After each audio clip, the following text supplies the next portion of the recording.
If you want to connect a new Xbox controller or a second controller to your Xbox Series X console via Bluetooth pairing or wired connection, then let me show you where is the pairing button on your Xbox Series X console and two different ways to connect your wireless controller, either wired or wirelessly. So, to connect a new controller to your Xbox Series X console, you can easily use a USB cable that's compatible. For example, if you have a Xbox Series 1 console, then you will need a micro USB cable.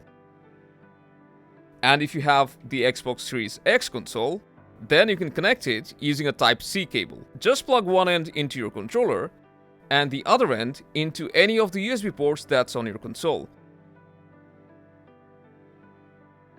And your controller will get paired immediately. Now you can keep using your controller with a wired connection, which will conserve battery, or you can just remove the cable and it will still stay paired to your console wirelessly.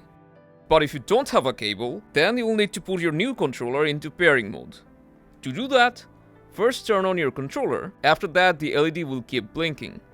And to get it into pairing mode, you'll need to long press on the pair button that's on top of your controller until the Xbox LED starts blinking faster.